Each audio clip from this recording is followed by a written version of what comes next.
Hello tech lovers, welcome back to my channel. It's been a while, but today I'm going to review a mobile phone, the Samsung A50.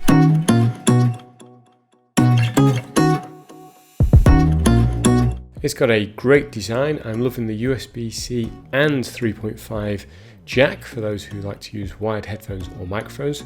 Triple camera setup on the back, 25, 5 and 8 megapixel camera, and a beautiful edge-to-edge screen. The model I've been using comes with 128 gig on board, so plenty of space for games, storage for photos and videos. While it's nice to have a phone that feels lightweight in the hand, one thing I wasn't too keen on was this back felt very slippy. Feels like a bit of a fingerprint magnet as well, so you might want to consider getting a case for this to make sure it doesn't slip out of your hand. The screen size and the processor are more than capable of some gaming fun. I've tried this with a range of games from platformers to racing games to first-person shooters, and I haven't had a problem with any of them.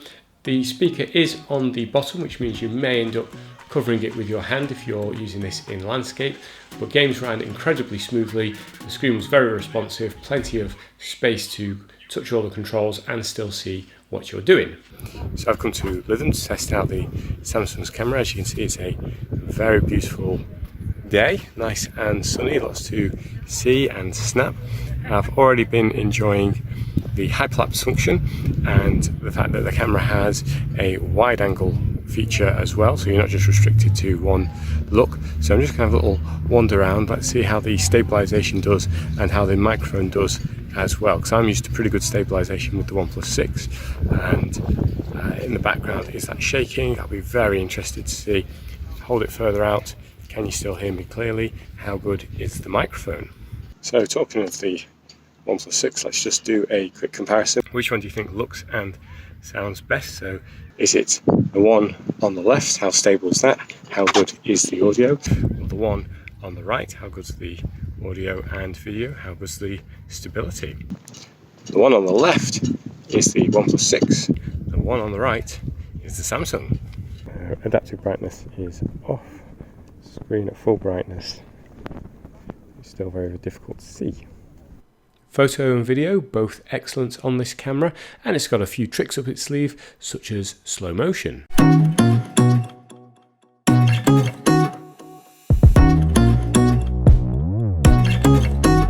One thing I really like about the camera is the ability to go back and edit live view photos. So you go into the gallery app and you can change the effect.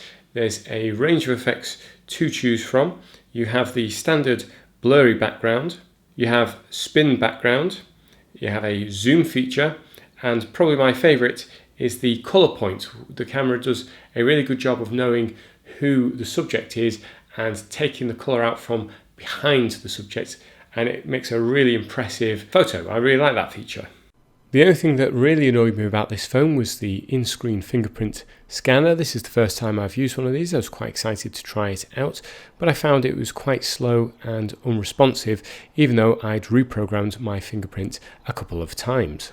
If you enjoy tech reviews, please hit subscribe, join my tech tribe, where I'll have more tech reviews coming up. So there you go, that's the Samsung A50, a really good option if you want a decent phone that doesn't cost an absolute fortune. Thanks for watching, I'll see you on the next review.